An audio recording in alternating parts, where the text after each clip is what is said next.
Darling screamed, and, as if in answer to a bell, the door opened, and Nana entered, returning from her evening out. She growled and sprang at the boy, who leapt lightly through the window. Again Mrs. Darling screamed, this time in distress for him, for she thought he was killed, and she ran down into the street to look for his little body. But it was not there, and she looked up, and in the black night she could see nothing but what she thought was a shooting star.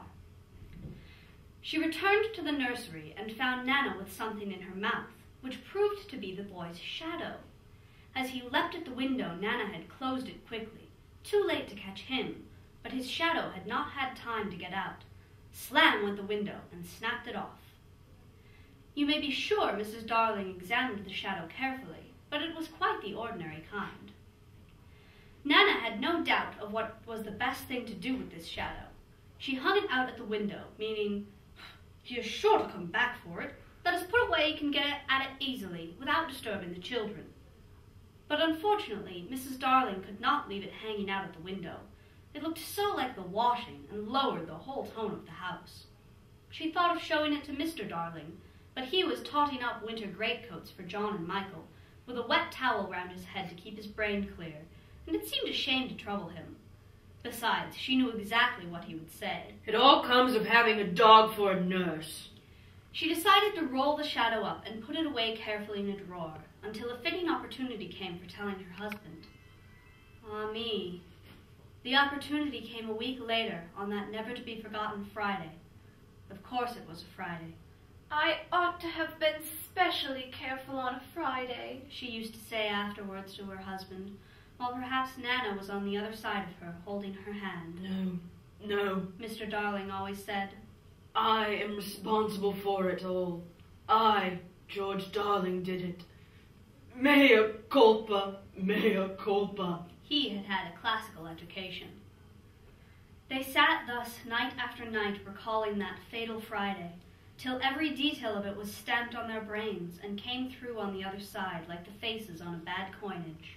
If only I had not accepted that invitation to dine at 27, Mrs. Darling said. If only I had not poured my medicine into Nana's bowl, said Mr. Darling. If only I had pretended to like the medicine, was what Nana's wet eyes said. My liking for parties, George. My fatal gift of humor, dearest. My touchiness about trifles, dear master and mistress. Then one or more of them would break down altogether. Nana at the thought, it's true, I ought not to have had a dog for a nurse. Many a time it was Mr. Darling who put the handkerchief to Nana's eyes. That fiend! Mr. Darling would cry, and Nana's bark was the echo of it. But Mrs. Darling never upbraided Peter. There was something in the right-hand corner of her mouth that wanted her not to call Peter names. They would sit there in the empty nursery, recalling fondly every smallest detail of that dreadful evening. It had begun so uneventfully, so precisely like 100 other evenings, with Nana putting on the water for Michael's bath and carrying him to it on her back. I won't go to bed, he had shouted, like one who still believed that he had the last word on the subject. I won't! Nana, it isn't 6 o'clock yet. Oh dear, I shan't love you any more, Nana. I tell you I won't be bathed. I won't! Then Mrs. Darling had come in, wearing her white evening gown.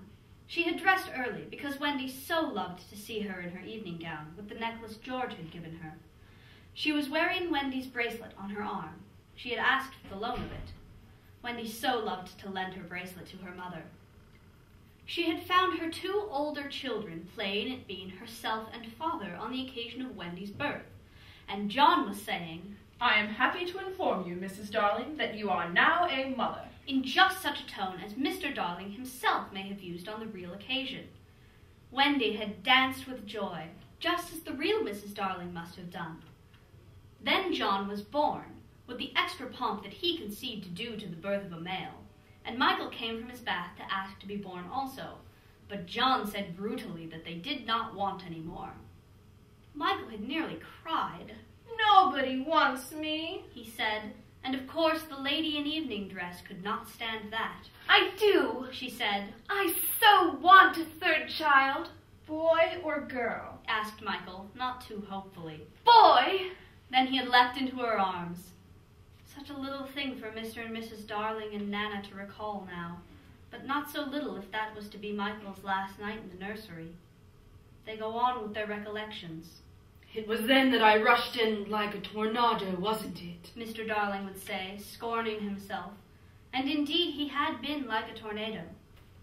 Perhaps there was some excuse for him. He too had been dressing for the party, and all had gone well with him until he came to his tie.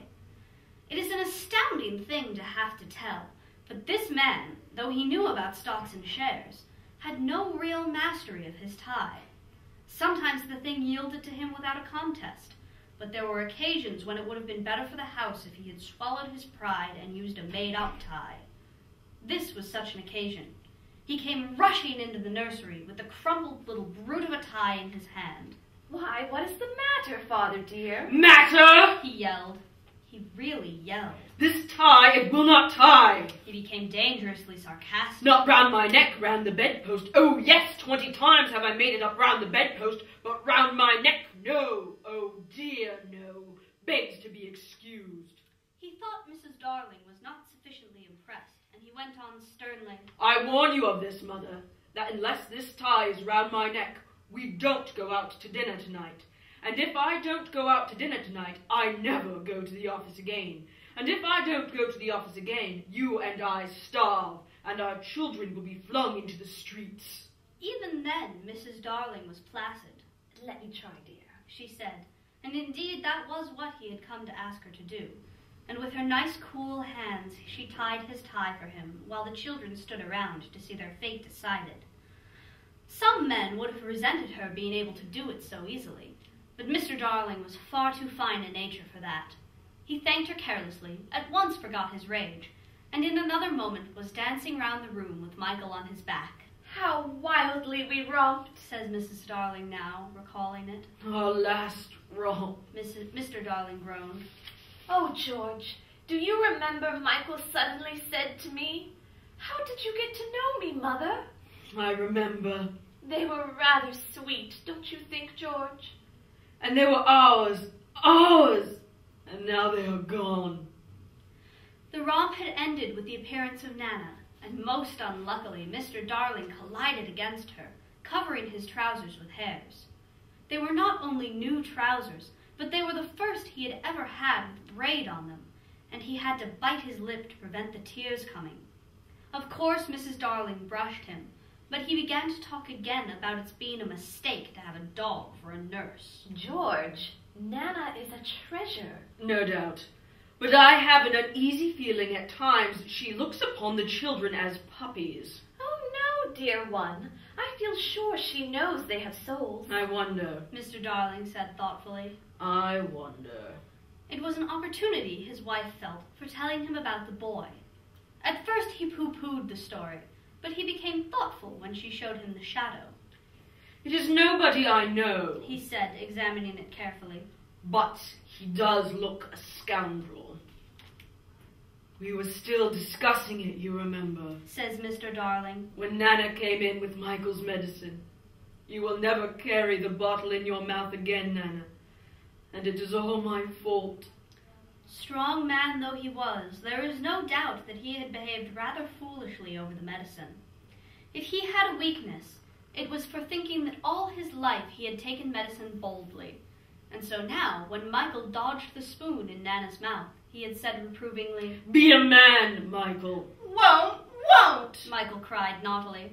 Mrs. Darling left the room to get a chocolate for him, and Mr. Darling thought this showed want of firmness. Mother, don't pamper him, he called after her. Michael, when I was your age, I took medicine without a murmur. I said, "Thank you, kind parents, for giving me bottles to make me well." He really thought this was true, and Wendy, who was now in her nightgown, believed it also, and she said, to encourage Michael,